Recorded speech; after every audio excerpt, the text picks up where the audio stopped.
గుండు అనామిక భయపడుతూనే కిచెన్ గుమ్మం దగ్గర నిలబడి డైనింగ్ టేబుల్ వైపు చూస్తూ ఉంటుంది. అక్కడ తన భర్త రమేష్, మావయ్య ప్రసాద్లు టిఫిన్ చేస్తూ ఉంటే అత్తగారు శారద వడ్డిస్తుంది. మమ్మీ, అనామిక ఎక్కడా? అదిగో అక్కడ అంటూ కిచెన్ గుమ్మం వైపు చూపించింది శారద. రమేషు, ప్రసాదు అటువైపు చూశారు. గుండు అనామిక అమాయకంగా నిలబడి వాళ్ల వైపే చూస్తూ ఉంటుంది. అదేంటను అక్కడే ఉన్నావు? నాన్న టిఫిన్ చేస్తున్నప్పుడు అమ్మ వడ్డిస్తుంది, మరి నేను టిఫిన్ చేస్తున్నప్పుడు నువ్వు వడ్డించాలి కదా, వడ్డించకుండా అక్కడే ఉన్నావేంటి? వడ్డించాలని నాకు ఉందండి, కానీ నేనేమో గుండుతో ఉన్నాను కదా. పొడవాటి జుట్టుతో ఉంటే వెంట్రుకలు పడతాయని భయపడాలి గాని గుండుతో ఉన్నప్పుడు భయపడాల్సిన అవసరం లేదను. అయితే నన్ను వడ్డించమంటారా? మొహమాటం లేకుండా వచ్చి వడ్డించు అని చెప్పగానే అనామిక సంతోషపడుతూ డైనింగ్ టేబుల్ దగ్గరికి వచ్చింది. అత్తయ్య, మీరు కూడా కూర్చోండి, మీకు కూడా వడ్డిస్తాను. అలాగే కోళ్ళ అని చెప్పి శారద కూర్చుంటుంది. అనామిక ఎవరికి ఏం కావాలో అడిగి మరీ వడ్డిస్తుంది. శారద, ప్రసాదు, రమేష్లు ఇష్టంగా టిఫిన్ చేస్తూ ఉంటారు. అను, నువ్వు కూడా కూర్చో, అందరం కలిస్తే టిఫిన్ చేద్దాం. ముందుగా మీరు చేయండి అత్తయ్య, నేను తర్వాత చేస్తాను. నేను ఎలాగో ఇంటి దగ్గరే ఉంటాను కదా. ఆయన మావయ్య ఆఫీస్కి వెళ్ళిపోతారు, మీరు మహిళా మండలికి వెళ్తారు. ఇంట్లో నేను ఒక్కదాన్నే ఖాళీనే కదా, ఎప్పుడు ఆకలైతే అప్పుడు పెట్టుకుని తింటాను. నీ ఇష్టం కోళ్ళ, ఇది నీ ఇల్లు, ఎక్కడ నీకేమి నచ్చితే అది చేసుకొని తిను. మాకు కూడా చేసి పెట్టు. గుండుతో ఉన్నానని బాధపడబాక, భయపడబాక. నువ్వు మా బిడ్డలాంటివి దానివమ్మా. ఏ సమస్య వచ్చినా, ఏ బాధ కలిగినా, ఏ సంతోషం కలిగినా మాతో నువ్వు షేర్ చేసుకోవచ్చు. అర్థమైందా? అయిందత్తయ్య.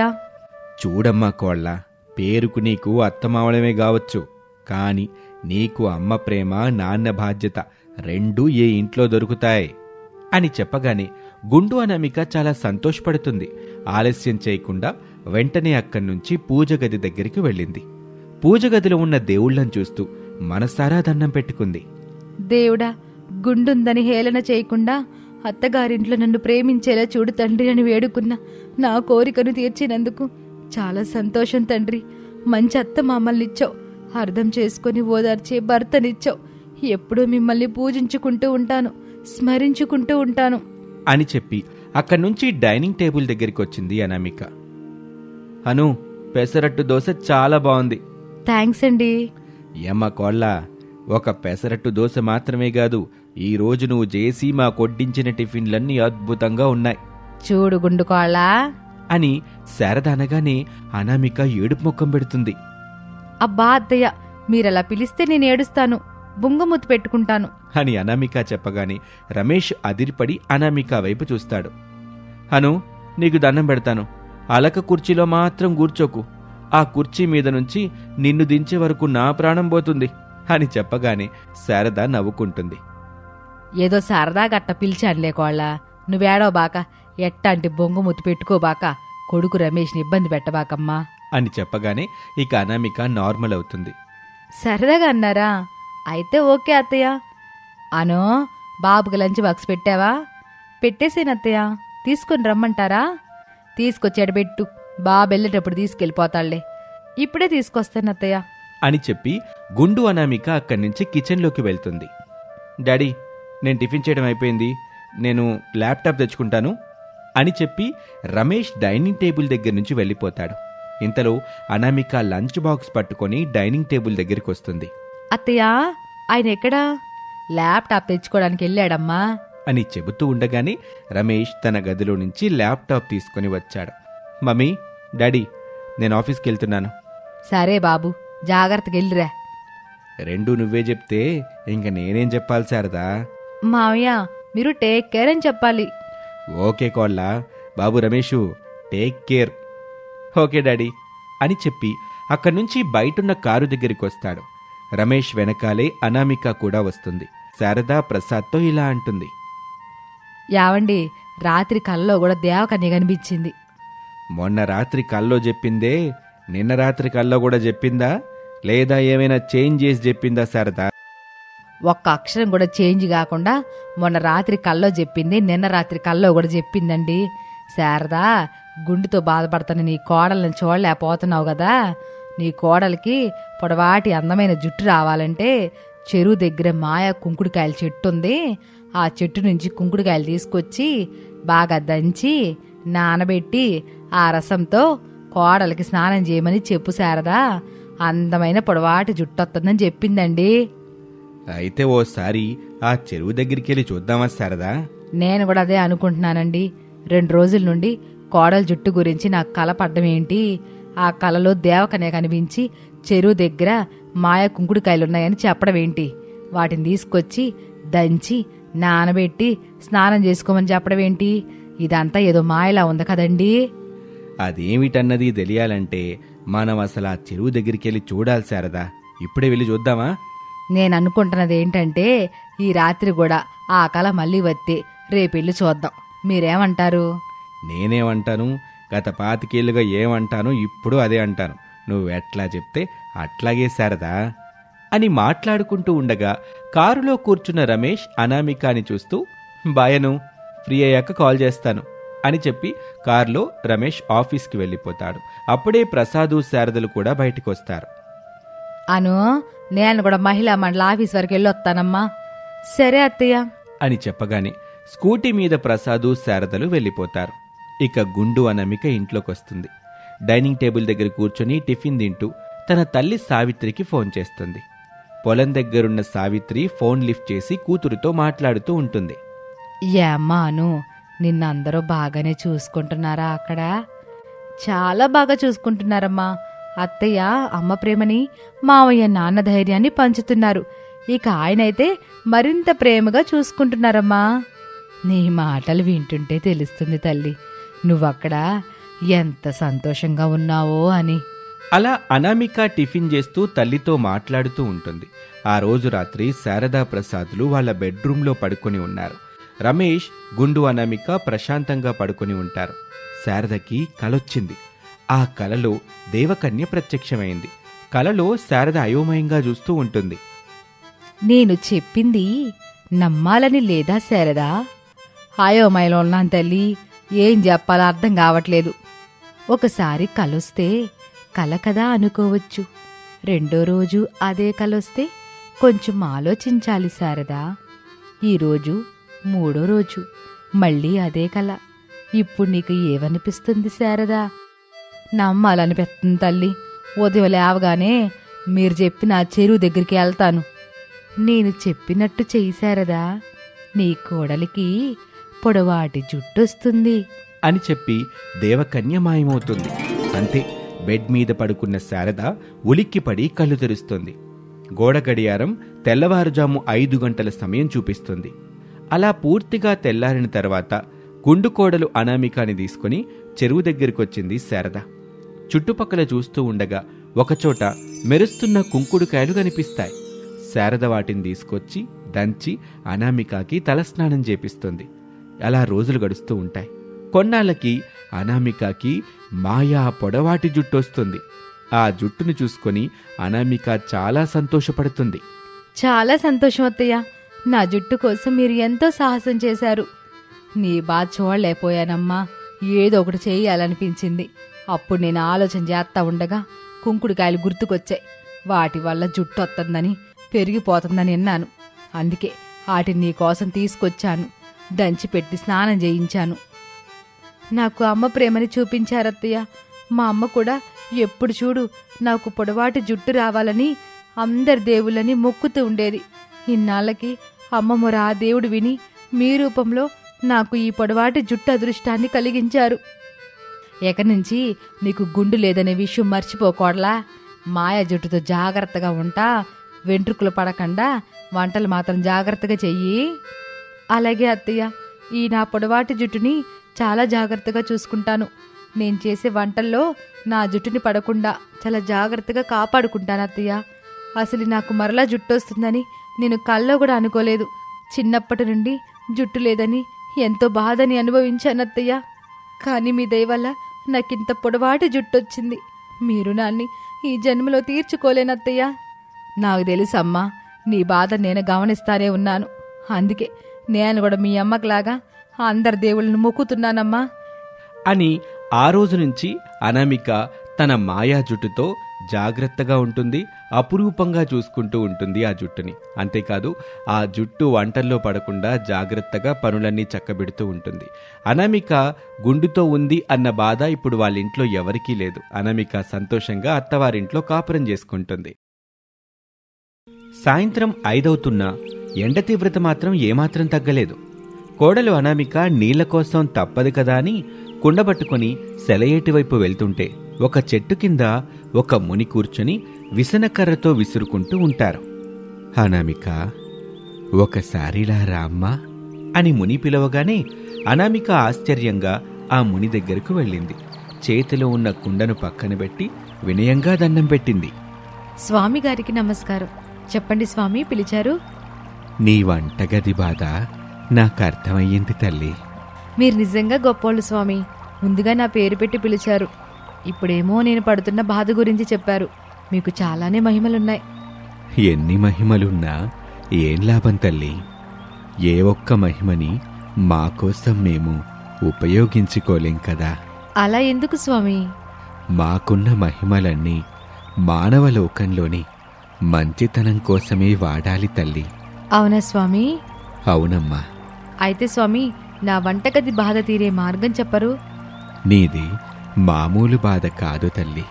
నీ అత్తగారితో పందెం కట్టి ఓడిపోయావు కదా. అవును స్వామి. అందుకే కదా అనామిక చల్లని కూలర్ కింద వాళ్ళుండి వేడిగా ఉండే వంటగదిలో నిన్నుంచుతున్నారు. అవును స్వామి, నిజంగానే తల్లి కొడుకులిద్దరూ ఒకటైపోయి నన్ను ఓడించేశారు. నా భర్త నా మాట వింటాడు అనుకున్నాను, కానీ నా మాట వినలేదు. తల్లి మాట విని డబ్బులు పెట్టి కూలర్ కొన్నాడు. ఇంట్లో వాళ్ళు ఆ కూలర్ నుంచి వస్తున్న చల్లని గాలికి హాయిగా ఉంటున్నారు. నన్ను మాత్రం కిచెన్లో ఉండమని చెప్తున్నారు స్వామి అని చెబుతూ అనామిక బాధపడుతూ ఉంటుంది. అప్పుడు అనామిక బాధ విని ఆ ముని జాలిపడుతూ, నీలాంటి బాధ ఏ ఇంటి కోడలికి రాకూడదు తల్లి. అవును స్వామి, ఇప్పుడు నా కిచెన్ బాధ తీరేది ఎలా? నీ బాధ తీర్చటం నాకు చిటికెలో పని తల్లి. మరింత ఆలస్యం ఎందుకు స్వామి? ఒక చిటికేసి నా కిచెన్ బాధని తీర్చండి. రాత్రి పగలు అనే తేడా లేకుండా నా కిచెన్ ఎప్పుడు చల్లగా ఉండేలా చూడు స్వామి. అనామిక, నేను నీ బాధని తీర్చాలంటే నువ్వు నా బాధని తీర్చాలి అని ముని అనగానే అనామికకి ఏమీ అర్థం కాలేదు. అయోమయంగా ముఖం పెట్టి, స్వామి, మీరన్నది నాకేమీ అర్థం కాలేదు. ఇంకోసారి చెప్పండి స్వామి.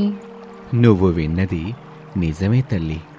నేను నీ బాధ తీర్చాలంటే నువ్వు నా బాధని తీర్చాలి. ఎన్నో మహిమలున్న మీకు కూడా బాధలుంటాయా స్వామి? ఎన్నో మహిమలున్నప్పటికీ మేము కూడా సగటు మనుషులమే కదా తల్లి.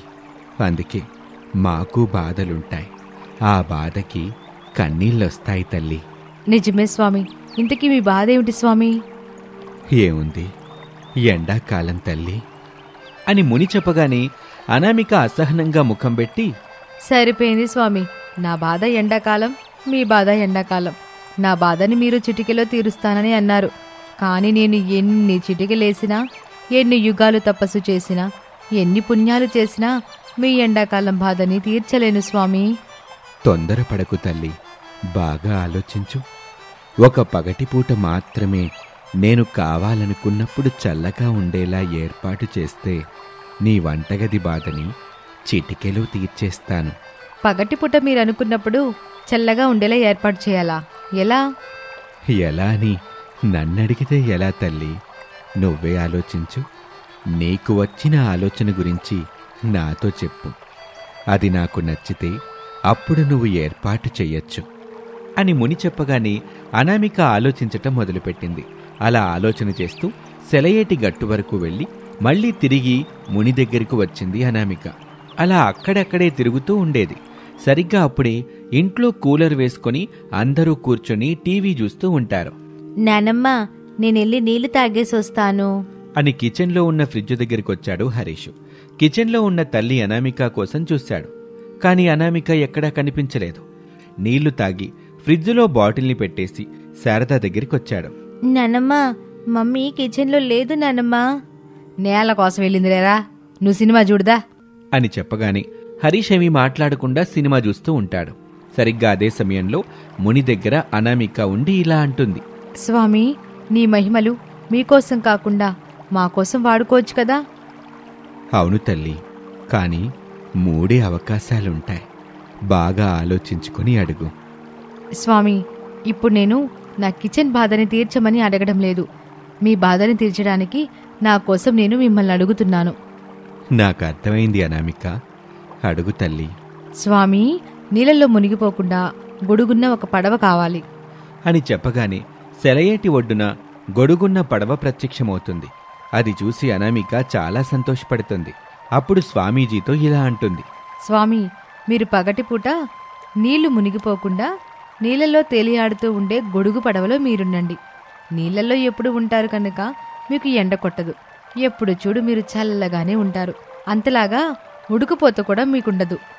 ఇలా మీ బాధ తీరుతుంది స్వామి అని అనామిక చెప్పగానే ఆ మునిగారికి అనామిక చెప్పిన ఆలోచన బాగా నచ్చింది. వెళ్ళి గొడుగున్న ఆ పడవలో కూర్చుంటారు. గొడుగు పడవ నీళ్లలో తిరుగుతూ ఉండగా చల్లగా ఉంటుంది. గాలి కూడా చల్లగా వస్తుంది. మునికి నచ్చింది. ముని మురిసిపోతూ, బాగుంది తల్లి, ఇప్పుడు నేను నీ వంటగది బాధని తీరుస్తాను. అలాగే స్వామి. చెప్పమ్మా, నీ వంటగదిని ఎలా ఉండాలనుకుంటున్నావు? స్వామి, రాత్రి పగలు అనే తేడా లేకుండా, కరెంటుతో పని లేకుండా ఎప్పుడు చూడండి చల్లగానే ఉండాలి. మా వాళ్ళంతా నేను కిచెన్లోకి వస్తానని గోల చేయాలి. నన్ను బ్రతిమిలాడుకోవాలి. అలా ఉండాలి స్వామి నా కిచెన్ అని అనామిక కోరుకుంటుంది. అప్పుడు ముని బాగా ఆలోచించి కళ్ళు మూసుకొని కుడి చేతిని ముందుకు చాపి ఏదో మంత్రం చదువుతాడు. అంతే, ఆ ముని చేతిలో ఒక ఐస్ గడ్డ ప్రత్యక్షమవుతుంది. అనామిక, ఈ ఐస్ గడ్డని తీసుకెళ్ళి నీ వంటగదిలో ఉంచుకో.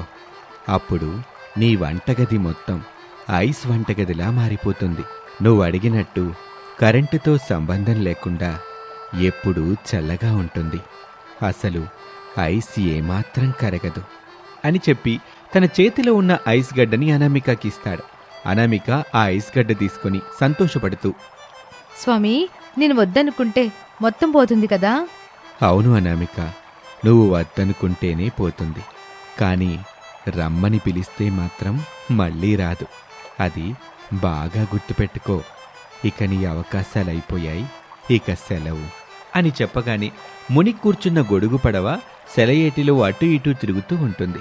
ఇక అనామిక ఆలస్యం చేయకుండా తీసుకెళ్లిన కుండని మర్చిపోయి ఐస్ గడ్డని పట్టుకుని కిచెన్లోకి వస్తుంది. ఐస్ గడ్డని అక్కడ పెడుతుంది. అంతే, కిచెన్ మాత్రమే ఐస్ కిచెన్లా మారిపోతుంది. అనామికకి చాలా చల్లగా ఉంటుంది. తను ఇక నమ్మలేకుండా ఉంటుంది. ఇది నిజమా కలా? ఇంకా నాకు అర్థం కావడం లేదు అని అనుకుంటూ ఉండగా ఇంట్లో ఉన్నవాళ్లు శారదా, ప్రసాదు, రమేషు, పిల్లలు హరీషు, భవ్యలు కిచెన్ ఐస్ కిచెన్లా మారిపోవటం ఆశ్చర్యంగా చూస్తూ ఉంటారు. ఆ కిచెన్లోకి రావాలని ప్రయత్నం చేస్తూ ఉంటారు. అత్తగారు శారద కిచెన్లోకి రావటానికి అడుగు పెడుతూ ఉండగా, అత్తయ్య, నా ఐస్ కిచెన్లోకి రావద్దు. ఒకవేళ రావాలంటే మాత్రం 500 రూపాయల ఫైన్ కట్టి రావాల్సి ఉంటుంది. ఫైన్ కడతారా? ఐస్ కిచెన్లోకి రాకుండా ఉంటారా అని అనామిక అనగానే శారద ఆశ్చర్యంగా నోరు తెరుస్తుంది. ఏంటి కోళ్ళ, నీ ఐస్ కిచెన్లోకి రావాలంటే 500 రూపాయల ఫైన్ కట్టాలా? వామ్మో, నా వల్ల కాదు. నేను నీ ఐస్ కిచెన్లోకి రాను చూడు. నాకు కావాల్సింది కూడా అదే అత్తయ్య. ఏదో సరదాగా బెట్టు కట్టుకున్నాం, మీరు గెలిచారు, నేను ఓడిపోయాను. అది మీరు సీరియస్గా తీసుకొని నన్ను అసలు కిచెన్లో నుంచి కూలర్ దగ్గరికే రానివ్వడం లేదు. కిచెన్లోనే ఉండాలని వార్నింగ్ కూడా ఇచ్చారు కదా అని కోడలు అనామిక అంటుంటే శారద మౌనంగా ఉండిపోయింది. నేనప్పటికీ చెప్తానే ఉన్నాను కదా శారద, నువ్వే వినిపించుకోలేదు. తమాషా పందెం తమాషాగా ఉంటేనే బాగుంటుంది, ఇట్ట సీరియస్ చేయొద్దని ముందే చెప్పాను అని అంటూ ఉండగా పిల్లలు హరీషు, భవ్యలు మధ్యలో కల్పించుకుంటారు. మమ్మీ, నేను చెల్లి రావచ్చు కదా? వస్తాం మమ్మీ. అయ్యో పిల్లలు, మిమ్మల్ని రావద్దని నేనంటానా తల్లి? మీరు రావచ్చు. మావయ్య, మీరు కూడా రావచ్చు అని చెప్పగానే హరీషు, భవ్య, ప్రసాదులు ఆ ఐస్ కిచెన్లోకి వెళ్తారు. అక్కడ చాలా చల్లగా ఉంటుంది. ప్రసాదు, పిల్లలు, హరీషు, భవ్య ఐస్ కిచెన్ని మెచ్చుకుంటూ ఉంటే అనామిక వేడివేడిగా అప్పుడే టీ పెడుతుంది. అత్తయ్య, ఏవండి, ఇక మీరు కూడా రావచ్చులేండి. కూల్ కూల్ ఐస్ కిచెన్లో వేడివేడి టీ తాగుదురు రండి అని చెప్పగానే శారదా, రమేష్లు కూడా ఐస్ కిచెన్లోకి వెళ్తారు. ఇక ఆ రోజు నుంచి అనామిక ఐస్ కిచెన్లోనే వంట చేస్తూ ఆ ఇంట్లో అందర్నీ బాగా చూసుకుంటూ ఉంటుంది. ఈ సమ్మర్లో వాళ్ళకి ఎండతాపం తెలియకుండా ఆ మునీశ్వరుడు ఇచ్చినటువంటి వరం వల్ల చాలా సంతోషంగా ఐస్ కిచెన్లో ఆనందంగా గడిపేస్తూ ఉంటారు.